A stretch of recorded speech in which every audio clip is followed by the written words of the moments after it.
Hello everyone, Dr. Mark here again, and today I want to talk to you all about the best dog breeds I have seen that do well with first-time dog owners. I will include a list of what I consider to be the best choices, but if you find another dog that you really have your heart set on, check the personality of the parents against the reasons I suggest these breeds for first-time owners. If the new dog's parents are excessively dominant, or difficult to train and socialize, or have a lot more energy than you are willing to deal with, you really should consider the breeds I suggest here. There are several lifestyle questions you need to consider before choosing your dog. Are you around the house most of the time or gone all day long? Do you live in a house or an apartment? Are you willing to vacuum up hair, or do you want a dog that doesn't shed much? Are there children in the home? Do you have cats or other pets already? Finding the best dog is only going to happen if he is able to fit into your lifestyle. Size does not matter, and in this video I include tiny, small, medium, large, and giant options. If I could recommend a medium-sized breed that does not shed, does not bark a lot, does not have any health problems, was good when left alone, and was easy to train, I would do so immediately. Unfortunately, the perfect dog doesn't exist. Well, she does, actually, but she is already taken and is sitting at my feet as I type this. You can't have her. All dogs are perfect if you are willing to put up with a few problems. Even if there aren't many perfect dogs, there are a few characteristics that the first-time dog owner needs to consider when looking at that new dog. A lot of other things are very important too, so there is a lot to think about. Consider dominance. Even though this word is no longer in fashion among animal behaviorists, it is important if you are looking for your first dog. Several breeds are highly territorial, some do not care about territory at all. When you consider getting your first dog, you need to remember how important this trait will be. You need a breed of dog that will not be too territorial, and thus will be easier to train and control. The next thing to consider is the dog's emotional level. If your first dog is stable and easy to predict, you are going to have an easier time taking care of him. If your dog is so excited that she bounces all over the house when you come home, then collapses in a corner and only gets up to bark at the doorbell and repeats the behavior, your life is going to be more difficult. Herding dog breeds are not going to lie around the house, no matter how much you try to exercise them, so I do not suggest them for a first-time owner. You also need to consider your dog's willingness to socialize. This is important for a first-time dog owner. A dog that stalks off into a corner to be alone is not the best choice, and neither is a dog so in need of social contact that it is difficult to get away from. Before I give some more of the details on the 8 dog breeds I recommend for first-time owners, I want to discuss my Ask a Vet columns. I have a column and answer questions from pet owners on yourpetsathome.com and pethelpful.com. Not all problems can be solved over the internet, of course, since some dogs will need a physical exam and laboratory work. If you have a problem that cannot be solved, however, or need some advice on some alternative treatments, or are just looking for a second opinion on how your dog is being treated medically, just let me know and we will try to help. I will give you the best answer I can, but please make the question as detailed as possible and include any pictures you can as well as the dog's age and breed. There is no charge for asking a question, and great articles on health, nutrition, training, and home care are already available on both of those sites. One of those articles just might answer your questions. If you find this information on this video helpful, please give it a like. It helps the YouTube algorithm decide if the information is useful and they will send it to other viewers that are interested in dogs. If you need this information, please subscribe to my YouTube page. You will find plenty of videos on choosing dogs, and I will post more videos on saving money on heartworm prevention, some home tips to take care of skin problems, and how to make affordable homemade dog food. If you have any ideas for videos you need to help your dog, just drop a comment here and I will get on it as soon as possible.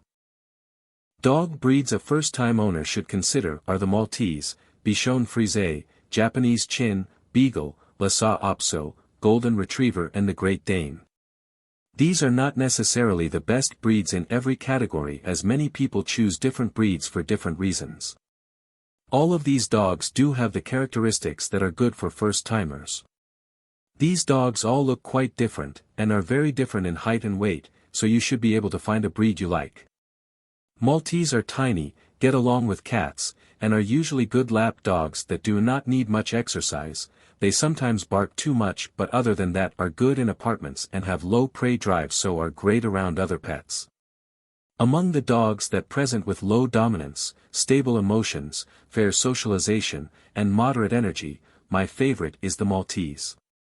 These little animals can be a laid-back slacker dog if they have to be alone all day while you work, and as long as you take care of their coat will not be too much trouble around the house. They are small and get along with other animals. If you can put up with the barking, they even make a good apartment dog. Japanese Chin are usually not as tiny as a Maltese but small enough for an apartment. Most of the dogs from this breed that I have been around are not dominant and match their energy level to that of their owners. Bichon Frisé are small, good with kids and with even temperaments but some serious health problems. Beagles are pack dogs, so they are not usually dominant and are willing to be socialized. They may not be easy to train but are a nice family pet for someone that wants an often mellow dog. Well, except for their howling. If you decide this is the dog for you, be sure to hang around one before you adopt to make sure that you are willing to accept their more than adequate vocal abilities. Lhasa Apso are a little larger version of the lap dog. These dogs can be good watch dogs if worked with properly. They are an excellent pet if you cannot have a big dog but still like a big dog personality. I do not recommend these dogs for families with small children. Golden Retrievers are one of the best dog breeds for a family with kids, or cats, rabbits, or pocket pets. These dogs are very social but are intelligent enough to back off, so are not overwhelming like some breeds. They do shed a lot, so if you have a problem with dog hair then you can look for a Golden Doodle. Goldens are easy to train, and the main complaint I hear about these dogs is that they die too young. Great Dane is a giant dog but usually very calm and suited for an apartment or small house. If you do not like small dogs but still have no experience caring for dogs, Danes can be a good choice if you can deal with giant-sized medical problems. Unfortunately, they do not live as long as most dogs. If you find you are attracted to a dog not on this list, and really must have him as your first dog, please read up on the dog's qualities and make sure you go to a dog show where you can see representatives of all the dogs that will be good for your situation and see which one of the breeds among the list above strikes you as special and appropriate. Just do not go to the show and fall in love with a totally inappropriate breed of dog just because you like his eyes. It does happen. Ask any Siberian Husky owner who lives in an apartment.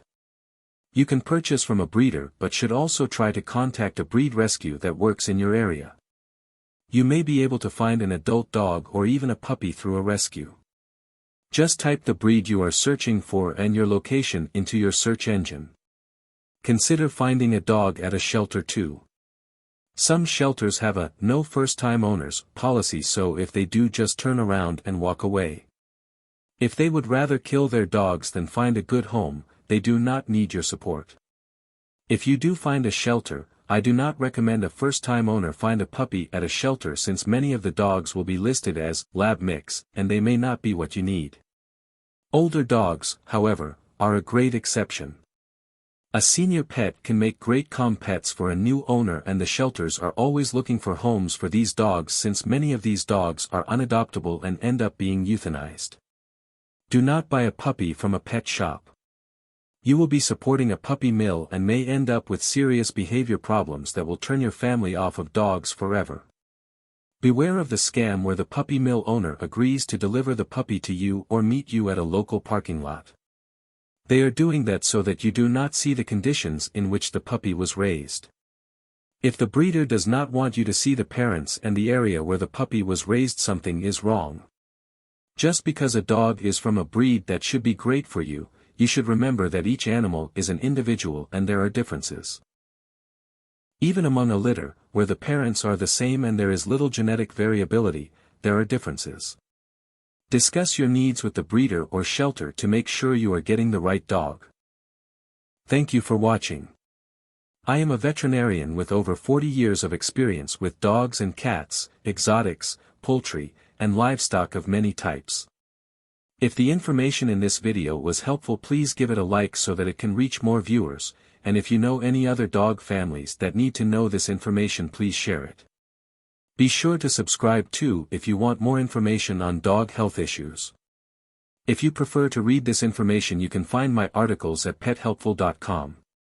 If you have any health problems with your dog and need some information, please contact me at my Ask a Vet column at pethelpful.com or askavet@yourpetsathome.com.